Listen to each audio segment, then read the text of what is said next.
Hello students, I hope आप सभी बढ़िया होंगे। स्वागत है एक और बीफार्म फर्स्ट सेमेस्टर के जबरदस्त लेक्चर में। आपको लेक्चर को बिल्कुल एंड तक देखना है स्टूडेंट। यदि आपको नोट्स चाहिए इस लेक्चर का तो उसके लिए आपको चैप्टर के खत्म होने तक इंतजार करना होता है, जिसका नोट्स आपको डिस्क्रिप्शन में दिए गए टेलीग्राम चैनल पर मिल जाता है। ये न्यू टेलीग्राम चैनल है, तो आप डिस्क्रिप्शन में एक बार उस टेलीग्राम चैनल को जरूर एक बार चेकआउट कर लीजिए। वहां पर आपको नोट्स मिलेंगे और यहाँ पर आपको बीफार्म फर्स्ट सेमेस्टर का पूरा सिलेबस कंप्लीट करवाया जा रहा है। आपके फर्स्ट ईयर से लेकर आपके फोर्थ ईयर तक की पूरी जिम्मेदारी वायरल बायोलॉजी टीम की है, जहां पर आपके लिए वो सब्जेक्ट सभी सब्जेक्ट पढ़ाए जाते हैं जो आपके एंड सेमेस्टर एग्जाम में आते हैं। यानी कि जब आपका जो मेन एग्जाम है, जो आपका फाइनल एग्जाम होता है, जहां पर बैक लगने के चांसेस होते हैं, जहां पर फेल होने के चांसेस होते हैं, तो उन सभी पॉसिबिलिटीज को खत्म किया जाता है और आपकी हेल्प की जाती है एक बेहतरीन सीजीपीए के साथ आगे बढ़ने में, बेहतरीन परसेंटेज के साथ अपने एग्जाम को क्लियर करने में, आपके बीफार्म फर्स्ट सेमेस्टर से लेकर बीफार्म के 8th सेमेस्टर तक। तो तुरंत चैनल को सब्सक्राइब करके जुड़ जाइए और चलिए देखते हैं लेक्चर को। बहुत ही शानदार लेक्चर आज का होने वाला है। आज का जो अपना टॉपिक है वो है हैंडलिंग ऑफ प्रिस्क्रिप्शन। पिछले लेक्चर में आपने जाना था प्रिस्क्रिप्शन के टाइप। प्रिस्क्रिप्शन वैसे क्या है ये तो मैं एक बार फिर से आपको रिवाइज करवा दे रहा हूँ कि डॉक्टर की जो पर्ची होती है, जो रिटन फॉर्म ऑफ ऑर्डर होता है जिसमें दवाएं लिखी होती हैं, एक फार्मासिस्ट यानी कि इन फ्यूचर आप रीड करेंगे और पेशेंट को दवा देंगे, उसी को हम प्रिस्क्रिप्शन बोलते हैं। अब यहाँ पर जो आज का टॉपिक है वो है हैंडलिंग ऑफ प्रिस्क्रिप्शन। पिछले लेक्चर में हम लोगों ने जाना था प्रिस्क्रिप्शन के बारे में कि आखिर प्रिस्क्रिप्शन क्या है, प्रिस्क्रिप्शन में क्या चीजें होती हैं, जो डॉक्टर के द्वारा पर्ची लिखी जाती है उसमें क्या क्या लिखा होता है और कितने टाइप से लिखा जा सकता है। दवाओं के नाम को किस तरह से डायरेक्ट दवा के नाम को भी लिखा जा सकता है, या फिर डॉक्टर उसके कंपाउंड्स को लिख देगा और कंपाउंडिंग आपको करना होगा। क्लियर है? चलिए, आज का जो लेक्चर है वो अपना, पिछले लेक्चर में हमने प्रिस्क्रिप्शन के बारे में पढ़ा था कि प्रिस्क्रिप्शन है क्या, उसके टाइप क्या है, कितने किस किस तरह से प्रिस्क्रिप्शन को एक डॉक्टर तैयार करता है। अब बात आती है, तैयार तो हो गया प्रिस्क्रिप्शन के पार्ट के बारे में, आपने जान लिया कि प्रिस्क्रिप्शन में क्या क्या चीजें इंक्लूड थी। इस लेक्चर का जो अपना टॉपिक है वो है हैंडलिंग ऑफ प्रिस्क्रिप्शन। बहुत छोटा सा लेक्चर होने वाला है, मैं आपको बताना चाहता हूँ। और इसके बाद एक ही टॉपिक बचेगा पोसोलॉजी, वो नेक्स्ट लेक्चर में कवर हो जाएगा, आपकी यूनिट समाप्त हो जाएगी। क्लियर है? तो आज का जो अपना टॉपिक है वो है हैंडलिंग ऑफ प्रिस्क्रिप्शन। इसका मतलब क्या है, यानी कि जब एक फार्मासिस्ट एक प्रिस्क्रिप्शन यानी कि एक पर्ची को लेता है, एक रिटन फॉर्म ऑफ ऑर्डर जिसमें दवा लिखी होती है, ऐसी पर्ची जिसमें डॉक्टर दवा लिख कर देता है, तो उसे क्या क्या करना होता है, किन चीज़ों को फॉलो करना होता है और आप किन चीज़ों को फॉलो करें, क्योंकि आप भी तो फ्यूचर फार्मासिस्ट हैं। तो आपको किन किन चीज़ों को फॉलो करना है, किन किन बातों का ख्याल रखना है, यही आज डिस्कस होगा। यदि आप पहली बार वीडियोस को देख रहे हैं, पहली बार लेक्चर्स को देख रहे हैं, तो तुरंत आप सब्सक्राइब करके जुड़ जाइए। फ्री ऑफ कास्ट नोट्स के लिए डिस्क्रिप्शन में दिया गया टेलीग्राम चैनल है, उसको ज्वाइन कर लीजिए। यूनिट समाप्त होने के पहले, जैसा कि अब तो यूनिट लगभग अपनी समाप्ति की तरफ है, तो 2 से 3 दिन के अंदर आपको इस यूनिट का पूरा नोट्स मिल जाएगा।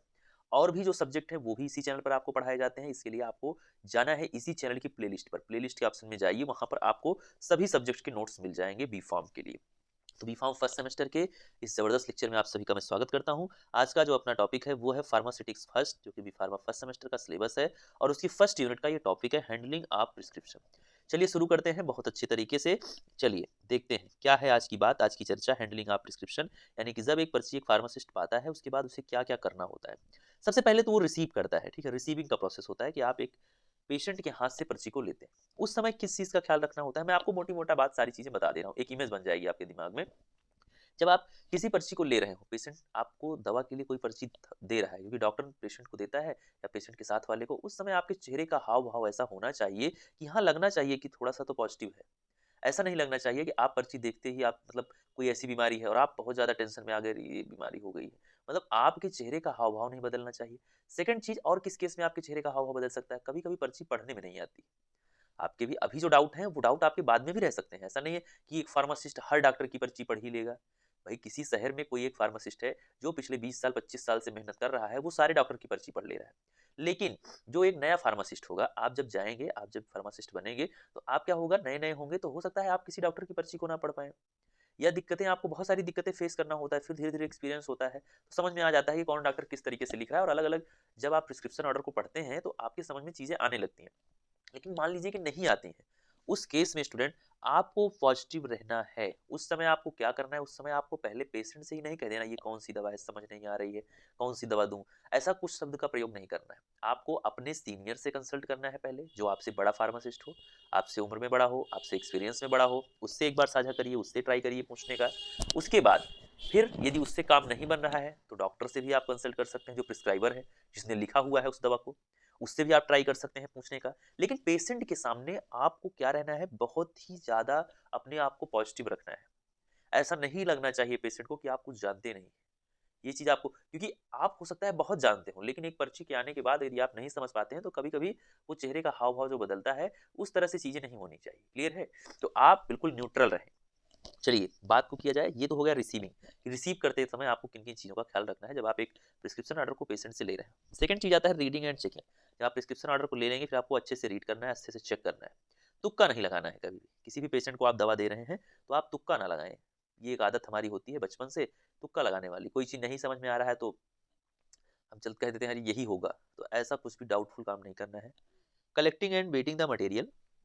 कंपाउंडिंग यदि दवा की करनी है तो आपको मटेरियल को कलेक्ट करना है और वेट करना है। देखिए स्टूडेंट, वैसे तो अब जो दवाएं आती हैं वो प्री कंपाउंडेड आती हैं, यानी अब जो दवाएं मार्केट में मिलती हैं वो ऑलरेडी अपने नाम से बिकती हैं। अब आपको कंपाउंडिंग की जरूरत नहीं पड़ती है।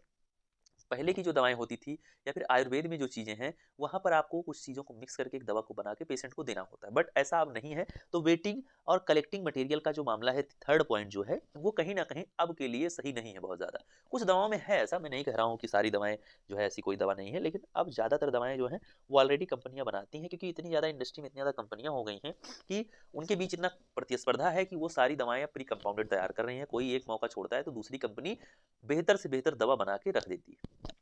फोर्थ पॉइंट आता है कंपाउंडिंग। दवा की कंपाउंडिंग करना, दवा की लेबलिंग करना और दवा की पैकेजिंग करना। यानी दवा का कंपाउंडिंग मतलब दवा को बनाना, लेबलिंग करना, दवा के ऊपर इस चीज़ को मेंशन करना। यदि आप किसी दवा को बना रहे हैं, आप कंपाउंडिंग कर रहे हैं तो उसके ऊपर मेंशन करिए कि ये दवा, इस दवा में क्या क्या चीज़ें हैं, कौन सी दवा है। प्रॉपर लेबलिंग होनी चाहिए। पैकेजिंग अच्छे से पैक करें।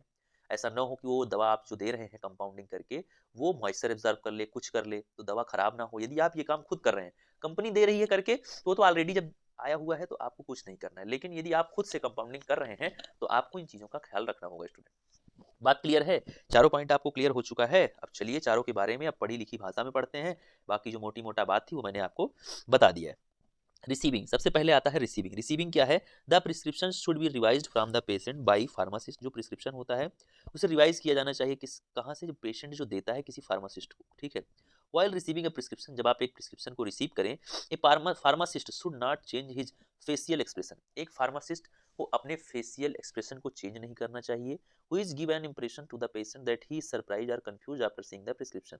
ये चीज ऐसी इंप्रेशन नहीं जानी चाहिए पेशेंट के पास कि एक फार्मासिस्ट सरप्राइज्ड है या कंफ्यूज है दवा को लेकर, यानी कि प्रिस्क्रिप्शन को देखने के बाद।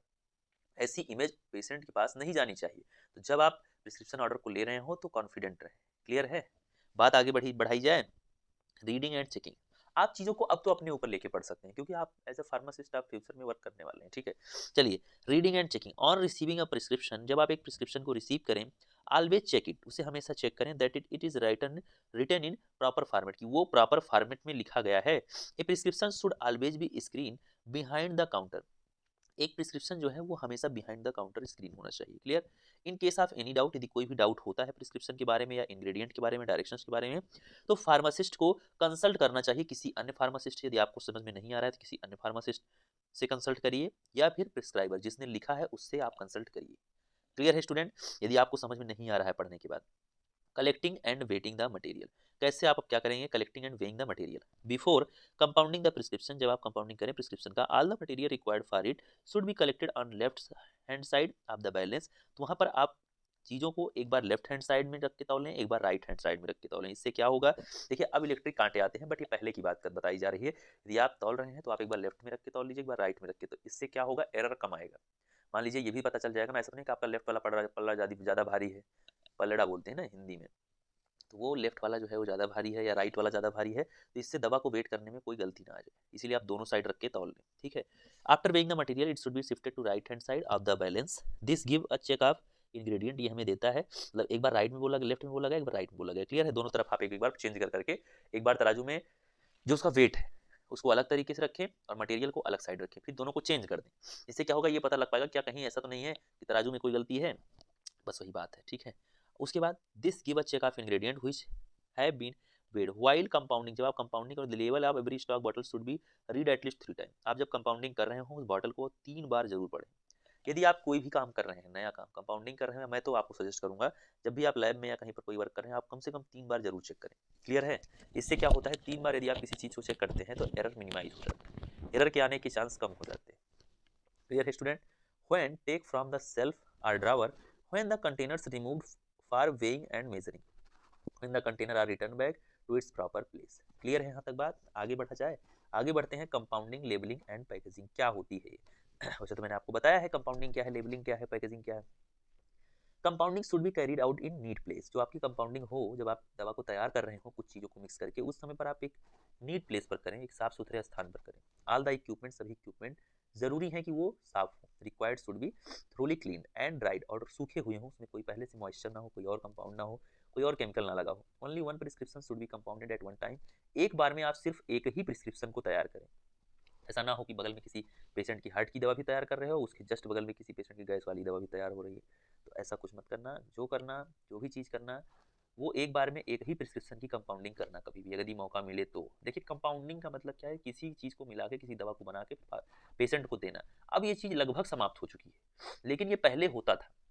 पहले प्रिस्क्रिप्शन इस तरह से होता था कि चीज़ों को मिलाकर और किसी दवा को तैयार करके देना होता है। अब ये चीज़ें समाप्त हो चुकी हैं। क्लियर है student? The compounded medicament should be filled in suitable container, उसे एक सुटेबल कंटेनर में भरें, डिपेंडिंग ऑन इट्स क्वांटिटी, उसकी क्वांटिटी के आधार पर, एंड यूज, और उसके यूज के आधार पर। ठीक है, जो भी दवा आप तैयार कर रहे हैं उसे एक सुटेबल कंटेनर में रखना भी बहुत ज़रूरी है। जैसे एक जो खुजली की ट्यूब आती है, एसिड इसमें होता है सैलिसिलिक एसिड करके, तो एसिड क्या होता है, वो रिएक्ट कर जाता है किससे, वो रिएक्ट कर जाता है मेटल से। इसीलिए कभी भी हम ऐसी ट्यूब्स को जो खुजली वगैरह में यूज़ होती हैं, उन्हें हम कभी भी मेटल ट्यूब में नहीं रखते हैं, हमेशा प्लास्टिक ट्यूब का इस्तेमाल किया जाता है। तो ऐसी चीज़ों को आप अवॉइड करें। कंटेनर्स जो रखें आप, वो सूटेबल हो, वो यूज़ के अकॉर्डिंग हो। ठीक है, ऐसा ना करें कि आप आँख की दवा है उसे ड्रॉप के थ्रू डालना है एक एक बूंद, तो वो आप उसमें ड्रॉप लगाना भूल गए, उसको ढक्कन में दिए हैं, तो पेशेंट बेचारा कैसे यूज़ करेगा? अंदाज के डालेगा, पता लगा एक बूंद आपने बोला है, वो एक ढक्कन डाल रहा है डेली। तो बस ऐसी चीज़ों को अवॉइड किया जाता है और कंटेनर्स को बेहतर रखा जाता है। The filled containers are suitable label, जो फिल्ड कंटेनर हो उसे अच्छे से लेबल करें, मतलब अच्छे से उस पर चीज़ों को चिपकाएं वगैरह, लिखें वगैरह। मतलब लेबल का मतलब क्या होता है, जो पर्ची नहीं चिपकी होती है किसी भी सिरप, किसी भी दवा के ऊपर लेबलिंग हुई रहती है, लिखा रहता है जिसमें कि ये दवा का नाम है, ये एक्सपायरी डेट है, ये है, वो है, वो सब, उसी को लेबलिंग बोलते हैं। व्हाइट प्लेन पेपर या गुड क्वालिटी के किसी भी चीज़ को आप यूज़ करें, किसके लिए, लेबलिंग ऑफ कंटेनर के लिए। कंटेनर की जो लेबलिंग आप कर रहे हैं, जिसमें आप दवा के बारे में लिख रहे हैं, किस चीज़ की दवा है, क्या है, इसको यूज़ कैसे करना है, दवा का रेट, दवा का सब कुछ आप लिखते हैं ना, मतलब जो दवा आपको मिलती है मार्केट में वैसे लिखा हुआ होता है, कफ सिरप है, ये है, वो है, जो लिखा होता है, जो एक पर्ची उस पर लगी होती है, उसी को हम क्या कहते हैं, उसी को लेबलिंग बोलते हैं।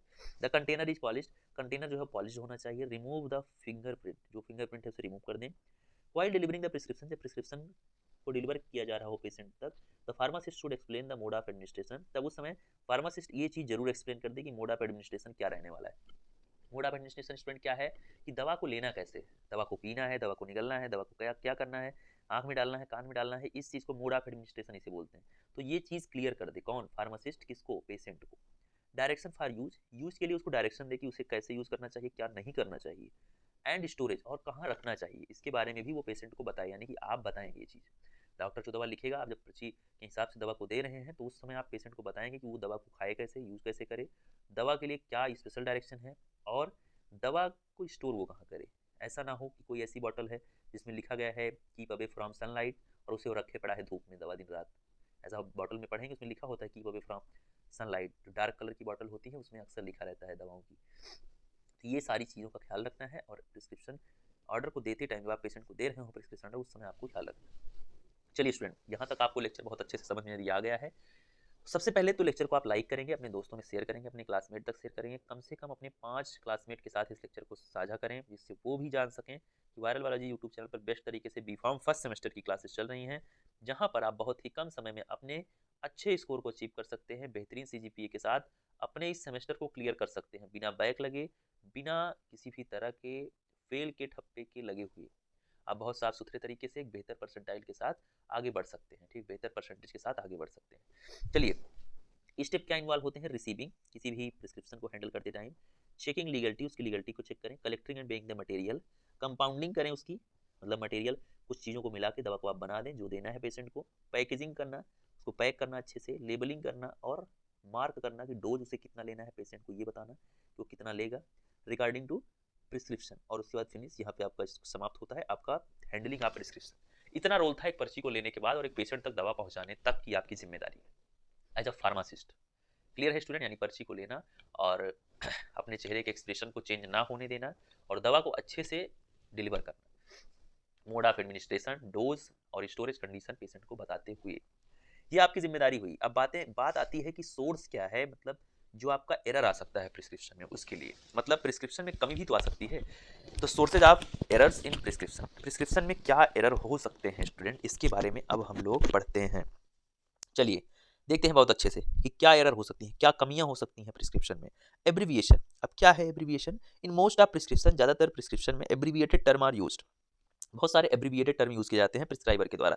जैसे एक डॉक्टर है, मान लीजिए कि वो किसी भी दवा को लिख रहा है, मान लीजिए कि उसकी आदत पड़ गई है कि अब वो शॉर्ट फॉर्म में लिख रहा है, ठीक है। अब वो पेंटॉप लिखा, पैरासीटामॉल लिखा, दोनों को उसने पी लिख के और ऐसे डैश कर दिया, सिर्फ पी लिखा डैश कर दिया। अब आप उसे पेंटॉप पढ़ें या पैरासीटामॉल पढ़ें, तो ये आएगी परेशानी।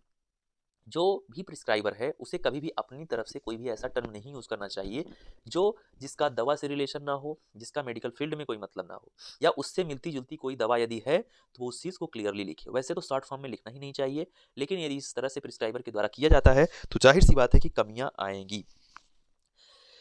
That leads to major error, ये क्या करता है, मेजर एरर को लीड करता है during interpretation by the pharmacist. जब फार्मासिस्ट इस चीज को रीड करेगा उस समय दिक्कतें आएंगी और इससे एक मेजर एरर फॉर्म होगा। क्लियर है स्टूडेंट?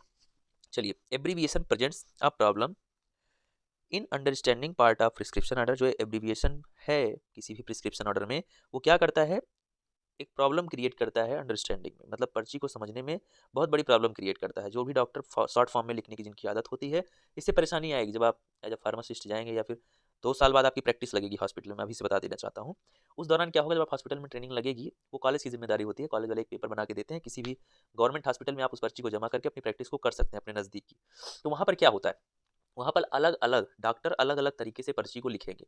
वो पर्ची जब आप रीड करेंगे ना, उस समय आपका दिमाग खराब हो जाएगा, क्योंकि बहुत से ऐसे डॉक्टर मिलेंगे जो बहुत ज़्यादा शॉर्ट फॉर्म का यूज़ करते हैं, और वो जो शॉर्ट फॉर्म का यूज़ करते हैं वो कभी कभी एक ही नाम कई दवाओं के लिए से, अब मान लीजिए उन्होंने, बहुत से ऐसे डॉक्टर हैं जो एक ही तरह से लिख रहे हैं, वो CPM लिख दे रहे हैं, सिप्रोफ्लॉक्सिन आपको देना है, CPM लिखे पड़े, मतलब और भी इस तरह से बहुत अलग अलग तरीके के टर्म। अब आप सोचेंगे दवा का नाम तो कुछ और है, लिखा कुछ और है, आप कंफ्यूज हो सकते हैं। LCZ लिख दिया, अब आपको लीवोसिट्रीजिन समझना है, जो आपके यहाँ मिलेगी, आपके गवर्नमेंट हॉस्पिटल में यही सीन है कि वहाँ पे डॉक्टर कुछ भी लिख रहा है, लेकिन जो आपके पास अवेलेबल है वही तो आप देंगे। जो चीज़ें वो लिख रहा है जरूरी नहीं है उस नाम से आपके पास चीज़ उपलब्ध हो।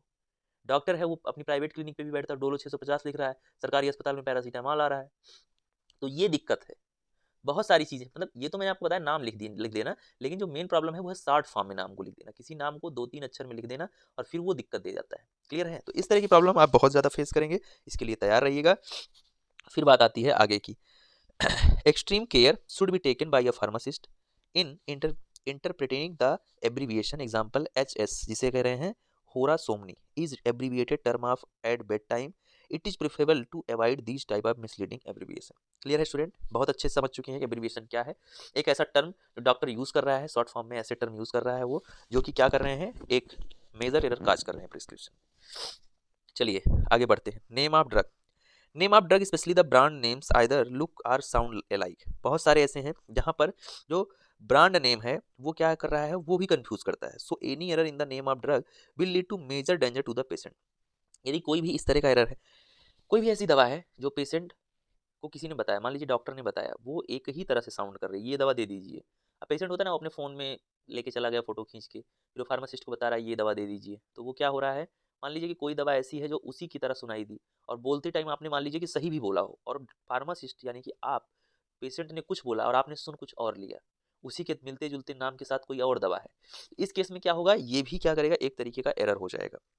एरर का मतलब क्या है, मतलब जो चीज़ उसको चाहिए वो एक्चुअल चीज़ पेशेंट को नहीं मिल रही, वही एरर है। So many error in the name of drug will lead to major danger to the patient. इससे पेशेंट को बहुत ही ज़्यादा दिक्कत हो सकती है, जैसे कि ग्लैमीपान एंड ग्लैमीपार। जो ग्लैमीपान है और ग्लैमीपार, ये दोनों ड्रग हैं, दोनों दवाएं हैं, मेडिसिन है। जहां पर जो ग्लैमीपान है वो आपकी यूज़ की जाती है pantoprazole, while ग्लैमीपार is the paracetamol. यानी कि जो ग्लैमीपान शब्द है वो किसके लिए यूज़ किया जा रहा है, पेंटाप्रेजोल के लिए, और ग्लैमीपार जो है वो पैरासीटामोल के लिए यूज़ किया जाता है। अब यहाँ पर यदि कोई भी व्यक्ति है वो दोनों का नाम ले रहा है, हो सकता है कि फार्मासिस्ट गलत सुन ले, हो सकता है कभी कभी हम बहुत सारी चीज़ें सोचते रहते हैं, कोई बोलता कुछ है सुनाई कुछ देता है, और इन दोनों का नाम तो बहुत ज़्यादा मिल रहा है, ग्लैमीपान ग्लैमीपार, मैंने बोला ग्लैमीपार, अब किसी ने एन नहीं बोला लास्ट का, आर नहीं बोला लास्ट का, मामला खत्म है, समझो एरर हुआ हुआ। आपका लक है, हो गया अच्छे से, मतलब अच्छी दवा आपको, सेम दवा मिल गई, नहीं तो अलग दवा आ सकती है उस केस में, यदि कोई भी पीछे के वर्ड को गलत बोला और फार्मासिस्ट ने गलत सुना, तो ये दोनों प्रॉब्लम्स आ सकती हैं किसी भी पेशेंट को, ये आपको देखना होगा, इस चीज़ का आपको ख्याल रखना होगा स्टूडेंट। चलिए बात को आगे बढ़ाया जाए। बहुत अच्छे, चलते हैं। नेम ऑफ ड्रग आप पढ़ चुके हैं कि नेम ऑफ ड्रग से भी प्रॉब्लम आ सकती है यदि नेम जो है ड्रग का जो है वो एक जैसा है। फिर है स्ट्रेंथ ऑफ प्रिपरेशन, जो प्रिपरेशन की स्ट्रेंथ है। There are various strength of drug that are available in market, बहुत सारी ऐसी अलग अलग स्ट्रेंथ की ड्रग हैं जो कि मार्केट में अवेलेबल है। So a drug must not be dispensed on guess basis is strength is not written in the prescription. यदि कोई भी ड्रग ऐसी है जो किसी पेशेंट के लिए लिखी गई, यदि उस केस में उसमें ड्रग का डोज नहीं लिखा है, मान लीजिए कि दवा 500 mg चाहिए और आपको क्लियर नहीं हो रहा है, उसमें लिखा नहीं गया है कि 500 mg है या 650 mg है, उस केस में स्टूडेंट आपको बहुत ही ध्यान देना होगा। पेशेंट को आपको कभी भी दवा तुक्के के साथ नहीं देना है। या मैं आपकी बात नहीं कर रहा हूँ, मैं आपको ओवरऑल जितने भी फार्मासिस्ट हैं उसके बारे में बात कर रहा हूँ।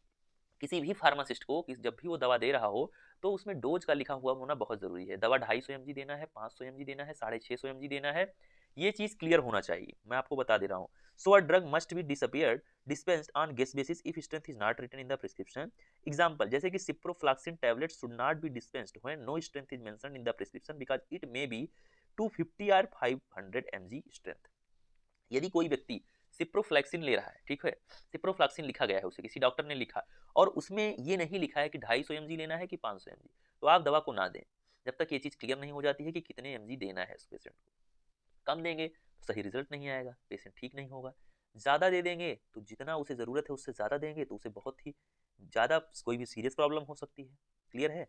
इस चीज़ का ख्याल रखा जाता है। तो ये प्रॉब्लम एक प्रिस्क्रिप्शन ऑर्डर में आ सकती है। एक डॉक्टर के लिखते टाइम वो भूल सकता है कि 500 mg लिखें कि 250 mg लिखें कि कुछ ना लिखें। तो इस तरह की प्रॉब्लम डॉक्टर करता है। मैक्सिमम जो प्रिस्क्रिप्शन गलत होता है उसमें कहीं ना कहीं डॉक्टर का बहुत ज्यादा रोल है। एक प्रिस्क्रिप्शन ऑर्डर, एक डॉक्टर की पर्ची गलत हो रही है तो डॉक्टर क्या है कि वो बैठा है, उसे एक दिन में 400 पेशेंट देखने हैं, 400 पेशेंट देखने हैं, तो वो पर्ची में गलत चीज लिख दे रहा है, वो 2-4 अक्षर में नाम निपटा दे रहा है। मतलब कोई दवा उसे पूरी लिखने का उसके पास टाइम नहीं, जितनी देर में वो दवा का नाम लिखेगा उतनी देर में वो 2 पेशेंट और देख लेगा।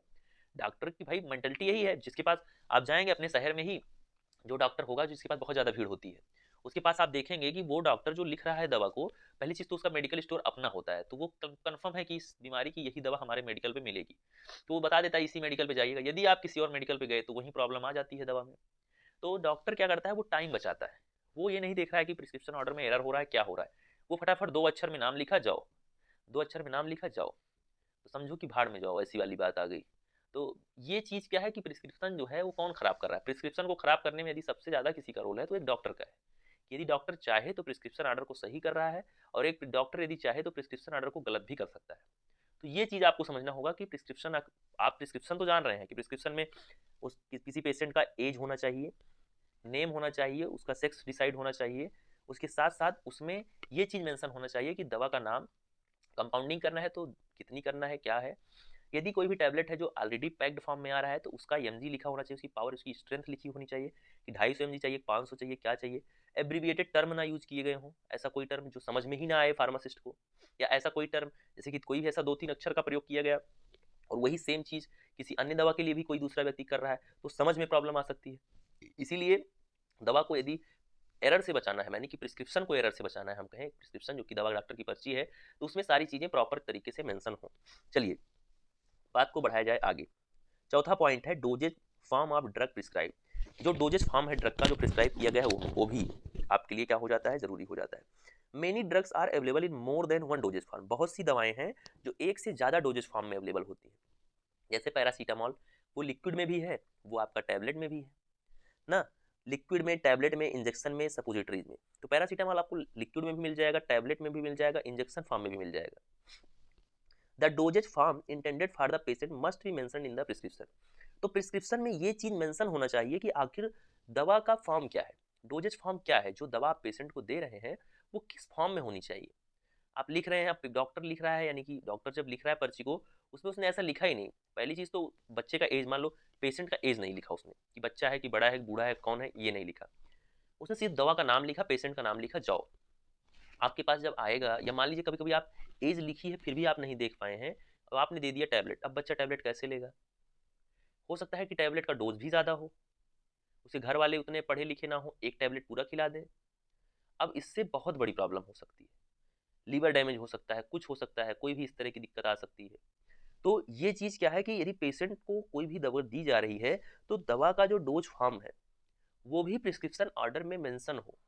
आपने देखा होगा डॉक्टर लोग टैब करके लिखते हैं, जैसे टैबलेट है तो टैब, सिरप है तो SYP सिरप ना। ये चीज कहाँ होता है, ये चीज डॉक्टर अपनी प्रिस्क्रिप्शन ऑर्डर प्रिस्क्रिप्शन की पर्ची में लिखता है, टैबलेट है तो टैब करके लिखता है।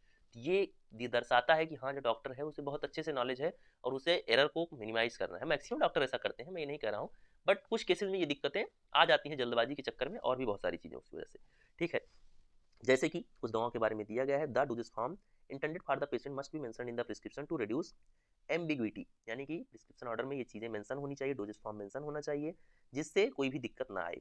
फॉर एग्जाम्पल रेंटीडीन, रेंटीडीन एक ड्रग है जो कि एसिडिटी के लिए अवेलेबल है in tablet as well as injection form, यानी कि रेंटीडीन जब जो भी व्यक्ति यदि हॉस्पिटल वगैरह में भर्ती होता होगा हुआ होगा, आप में से कोई भी आपकी जान पहचान का, आप और खासकर यदि जो भी गवर्नमेंट हॉस्पिटल है वहाँ पर यदि आप जाते हैं तो वहाँ रेंटीडीन बड़ी जल्दी लगाते हैं। क्यों कि जिससे दवा का रिएक्शन ना हो, कोई भी दवा ऐसी ना हो जो एसिडिटी हो, आपको बहुत ज़्यादा हार्ड दवा खा रहे हैं तो एसिडिटी होगी ही, कोई भी दिक्कत आपको ढंग की हो गई है, डेंगू वेंगू हो जाता है जिसको, तो रेंटीडीन वगैरह का प्रयोग करते हैं जिससे आपको क्या ना हो, एसिडिटी ना हो। तो क्या है कि जो आपकी रेंटीडीन है, वो जो आपकी ड्रग है, वो टैबलेट फॉर्म में भी अवेलेबल होती है और इंजेक्शन फॉर्म में भी अवेलेबल होती है। क्लियर है स्टूडेंट। फिर आता है बात डोज का। डोज क्या है, if any doubt regarding the dose, यदि डोज से रिगार्डिंग कोई भी डाउट है, अनयूजुअली हाई और low dose is mentioned in the prescription, then it must be consult with the prescriber. यदि कोई भी ऐसा डोज जो हाई डोज या लो डोज मेंशन है प्रिस्क्रिप्शन ऑर्डर में, तो ये जरूर कंसल्ट किया जाना चाहिए प्रिस्क्राइबर से, डॉक्टर से जरूर कंसल्ट किया जाना चाहिए कि दवा का डोज बढ़ रहा है या घट रहा है तो ये क्यों। Some time a sustained release, कुछ कई बार ऐसा होता है कि doses form is prescribed thrice और more times daily, while SR doses form यानी कि sustained release form should be give once और ट्वाइस अ डे। ठीक है, ये चीज़ कई बार होता है कि डोजेज जो है वो दिन में 2 बार देना है कि 3 बार देना है, ये चीज़ भी नहीं क्लियर हो पाता है। मान लीजिए कि ऐसी कोई चीज बात है कि प्रिस्क्राइबर के द्वारा ये चीज़ क्लियर किया जाना चाहिए। कोई भी ऐसी दवा है जो दिन में एक ही बार लेना है, मान लीजिए रात में आपको खाना है, प्रिस्क्राइबर ने नहीं बताया, डॉक्टर ने नहीं बताया कि ये आप दवा आप कितनी बार खाएं, आप 2 बार खा रहे हैं तो उससे भी दिक्कत होगी। आप कम बार खा रहे हैं, है 3 बार खाने की, आप खा रहे हैं 2 बार, वो भी दिक्कत है, आपके ऊपर उतना इफेक्टिव नहीं होगी कि आप ठीक नहीं होंगे जल्दी, पेशेंट ठीक नहीं होगा जल्दी, तो ये भी प्रॉब्लम आएगी। इंस्ट्रक्शन टू पेशेंट, पेशेंट को कुछ इंस्ट्रक्शन भी देना चाहिए। कौन देगा ये इंस्ट्रक्शन, ये इंस्ट्रक्शन एक प्रिस्क्राइबर यानी कि डॉक्टर देगा। Some time the instruction for certain preparation is either omitted or mentioned partially, the quantity of the drug to be taken, the frequency and timing of administration, route of administration should be mentioned clearly। Student हमेशा ये चीज clear होना चाहिए कि patient के लिए ये instruction होनी चाहिए कि पेशेंट जो ड्रग ले रहा है उसे कितनी बार लेना है, टाइमिंग क्या है एडमिनिस्ट्रेशन की, यानी कि कब लेना है दवा, सुबह खाली पेट लेना है, सुबह सुबह लेना है, दोपहर में लेना है, रात में लेना है।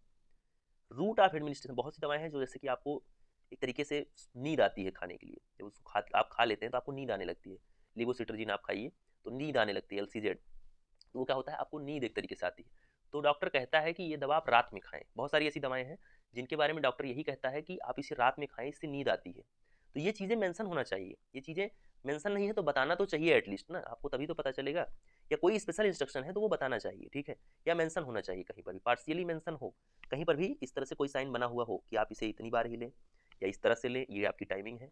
साथ में रूट ऑफ एडमिनिस्ट्रेशन, दवा को कैसे लेना है, निगलना है, खाना है, पीना है, तोड़ फोड़ के लेना है, कैसे दवा को लेना है, ये चीज़ भी क्लियर होना चाहिए। फिर आता है अपना 7th पॉइंट, वो है इनकम्पैटिबिलिटीज। क्या इनकम्पैटिबिलिटीज आ सकती है, ये सब एरर है, किस किस तरह से आपकी दवा की पर्ची में एरर आ सकता है। एक पेशेंट जो अब दवा ले जा रहा है उसे गलत दवा किस तरह से मिल सकती है, इसकी संभावनाओं के बारे में चर्चा किया गया इस पॉइंट में, हैंडलिंग ऑफ प्रिस्क्रिप्शन में। और उसके बाद आपने पढ़ा हैंडलिंग ऑफ प्रिस्क्रिप्शन में, आपने क्या पढ़ा, आपने पढ़ा कि एक प्रिस्क्रिप्शन ऑर्डर को पेशेंट के द्वारा जब दिया जा रहा है फार्मासिस्ट को, उस समय क्या करना चाहिए, फार्मासिस्ट को किन बातों का ख्याल रखना चाहिए। हैंडलिंग ऑफ प्रिस्क्रिप्शन में, एरर ऑफ प्रिस्क्रिप्शन में आप पढ़ रहे हैं, sources of error of prescription में, कि जब एक पेशेंट दवा ले जा रहा है उस समय उसकी दवा में किस किस तरह से कमी आ सकती है, या यूं कहें कि जो डॉक्टर के द्वारा पर्ची मिली है उसमें, क्योंकि हम प्रिस्क्रिप्शन के केस में पढ़ रहे हैं तो हम उसी पर्ची की बात करेंगे, तो उस प्रिस्क्रिप्शन ऑर्डर में कहाँ कहाँ से कमी आ सकती है, किस किस तरह से कमी आ सकती है। और जाहिर सी बात है प्रिस्क्रिप्शन ऑर्डर में कमी आई मतलब पेशेंट को गलत दवा मिली। क्लियर है। चलिए, it is essential to check that there are no pharmaceutical और therapeutic incompatibilities in a prescribed preparation. ये चीज़ हमेशा चेक करना बहुत ज़रूरी होता है कि कोई भी फार्मास्यूटिकल इनकम्पैटिबिलिटीज, जो भी आप देखिए इनकम्पैटिबिलिटीज जो है आपकी, वो कैसे कैसे आ सकती है उसके बारे में हम लोग पढ़े ना। It is essential to check that there are no pharmaceutical or therapeutic incompatibility in a prescribed preparation that different medicine prescribed for the same patient do not interact with each other to produce any harm to the patient। मतलब कोई भी दवा आप जैसे दे रहे हैं तो यदि दवा के बीच में टाइमिंग बताया जा रहा है वो भी ज़रूरी है कि एक टाइम गैप आप रखें, इस दवा को खा रहे हैं उस दवा के बीच में आधे घंटे। मैं ये नहीं कह रहा हूँ कि हर दवा के बीच में, या मेडिकल साइंस ये कहती है कि हर दवा के बीच में 2 घंटे का टाइम चाहिए, नहीं।